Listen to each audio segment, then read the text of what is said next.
C'est l'heure du journal de l'Afrique, soyez les bienvenus sur France 24. À la une ce soir, les évacuations vers Djibouti au 10e jour des affrontements au Soudan.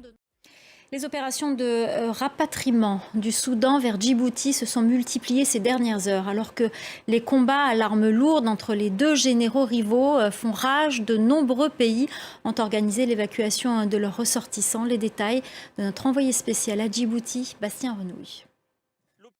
Et puis cette information importante, le chef de la diplomatie américaine, Antony Blinken, a annoncé ce lundi que les généraux rivaux, comme dans chaque conflit, il y a ceux qui peuvent fuir et les autres. Le quotidien des habitants de la capitale Khartoum est rythmé par les bombardements et la peur, mais aussi par les conséquences directes des combats, les pénuries alimentaires et la crise humanitaire. Noémie Roche. Et on en vient à ce massacre dans le nord du Burkina Faso. Les faits se sont déroulés dans un village de la province de Yatenga. Une soixantaine de personnes auraient été tuées par des hommes armés, des hommes qui, selon les témoins et le procureur de la ville, portaient des uniformes des forces armées burkinabées, ce qui pose question, comme nous l'explique notre correspondant régional Serge Daniel. En bref, le Premier ministre éthiopien Abiy Ahmed a annoncé l'ouverture mardi de négociations de paix avec l'OLA, l'armée de libération Oromo.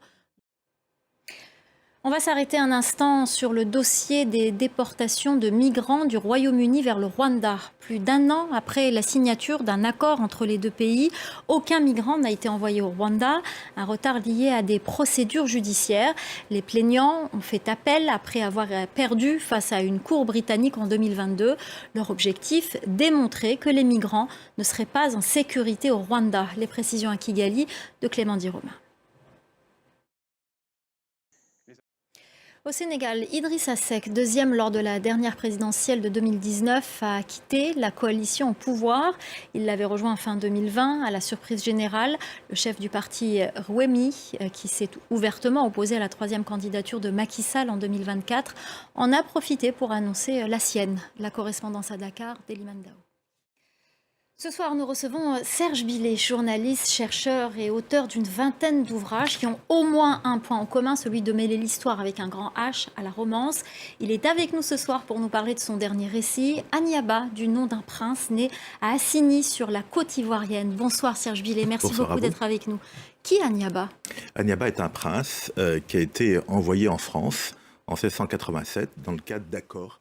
Et on recommande ce livre à Aniaba et tous les autres que vous avez écrits, Serge Billet, à tous les publics, qu'ils soient en France ou sur le continent africain, et surtout aux jeunes publics qui pourraient apprendre justement son histoire. Merci beaucoup Serge Billet d'être venu nous parler de votre dernier roman Aniaba. C'est la fin du Journal de l'Afrique. Restez avec nous, l'info continue sur France 24.